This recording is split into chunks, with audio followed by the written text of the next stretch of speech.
એ પાળી તો જુઓ તમે પાળી તો જુઓ પછી ધર્મ તમે પાળી તો જુઓ એ પાળી તો જુઓ તમે પાળી તો જુઓ પતિવ્રતા ધર્મ તમે પાળી તો જુઓ. શૂટ લઉં છું, ટૂંકમાં લઉં છું કારણ કે જાતો નથી ને વિડીયો, એટલે ફટાફટ પછી છે ને ફેસબુકમાં નથી જાતો. ચાલો આપણે ગણપતિ દાદા ગરજાનંદ દાદાને યાદ કરી, ગણપતિ બાબાને કહી અમારા વાંચવામાં હાજર રહેજો. અમારે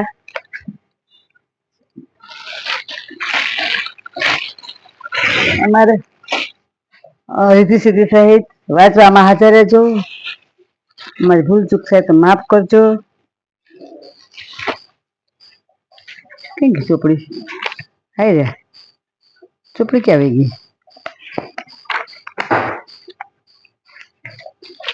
નાની તો એ ગણપતિ રીધી સીધી સહિત તમે દાદા વાંચવામાં હાજર રહેજો.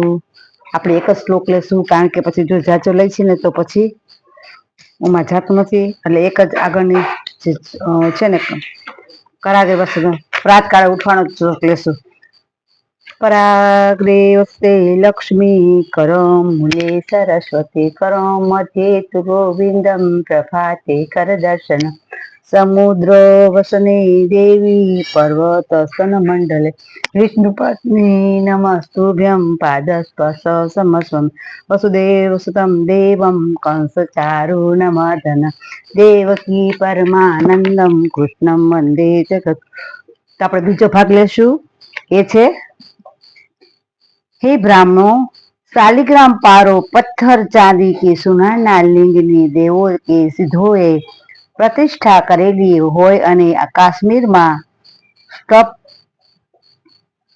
સ્ફટિકનું કે રત્નનું જે લિંગ હોય તે તેમજ બીજાના બધા જે જ્યોતિર્લિંગ છે તેમનું નૈવેદ્ય ખાવું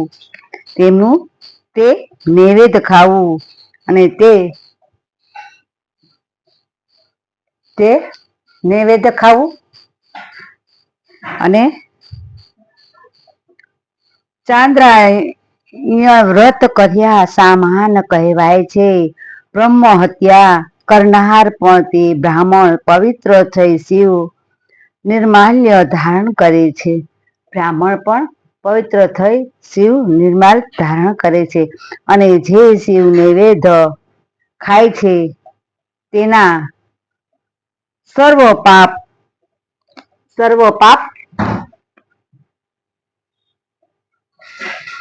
તરત જ નાશ પામે છે. પરંતુ જ્યાં ચંડનો અધિકાર હોય છે ત્યાં માણસોએ તે નૈવેદ્ય ખાવું નહીં અને જ્યાં ચંડનો અધિકાર ન હોય ત્યાં તે ભક્તિથી ખાવું. બાણ લિંગમાં લોહાના લિંગમાં, સિદ્ધ લિંગમાં અને સ્વયંભૂમિ લિંગમાં તેમજ શિવની બધી જ પ્રતિમાઓમાં ચંડનો અધિકાર ગણાતો નથી. શિવલિંગ ને વિધિપૂર્વક નવડાવી અને તે લિંગને નવડાવ્યા પછીનું જે 3 વાર પીએ તેના 3 પ્રકારના પાપો જલ્દીથી નાશ પામે છે. જેને તેને નવડાવી અને તેનું જલ છે તે પીએ આપણે તો એના આપણા પાપનું નાશ. આપણે ક્યારેક પાપ થઈ ગયા હોય ભૂલમાં, આપણે તો હાલતા ચાલતા કીડી મકોડા છે આ તે મારતા જઈ પણ આપણે ખબર હોતી નથી અને ક્યારેક ક્યાં પાપ કરી નાખી ક્યારેક શું કરી નાખી છે તો આપણે ખબર હોતી નથી, તો એ પાપ ધોવાઈ જાય. જો કે શિવનું જે નૈવેદ્ય તેમજ તેમના પર પુષ્પ ફળ કે જળ તેમાંનું કોઈ પણ લઈ શકતું નથી. ફળ કે ફૂલ કે પુષ્પ જળ તે કોઈ લઈ શકતું નથી. આ બીજી વાર વાંચવું જોશે. જો કે શિવનું નૈવેદ્ય તેમજ તેમના પત્ર પુષ્પ ફળ કે જળ તેમાંનું કઈ જ પણ લઈ શકાતું નથી. તો પણ શાલિગ્રામની શિલાનો સ્પર્શ થવાથી તે સર્વ પવિત્ર થઈ જાય છે. હું મુનીશ્વરો લિંગની ઉપર જે દ્રવ્ય ચઢાવવામાં આવ્યું હોય તે જ ગ્રહણ કરાતું નથી, પણ લિંગના સ્પર્શ એ રહિત હોય તેને અતિશય પવિત્ર થયેલું જાણવું તે ઉત્તમ. મુનિઓ, આ પ્રમાણે નૈવેદ્યનો નિર્ણય મેં તમને કહ્યો છે. નૈવેદ્યનો નિર્ણય મેં તમને કહ્યો છે. હવે આપણે ત્રિકાળ સંધ્યામાં છે ને આગળનો એક છે ઉઠવાનો એ જ શ્લોક લેશું. જો 3 લઈ છે ને તો પછી જે છે ને એમાં જાતો નથી, તો બહુ લાંબુ થઈ જાય છે. આ છે 22માંનો બીજો ભાગ લીધો આપણે. એક કાલે ત્રીજો લેશું.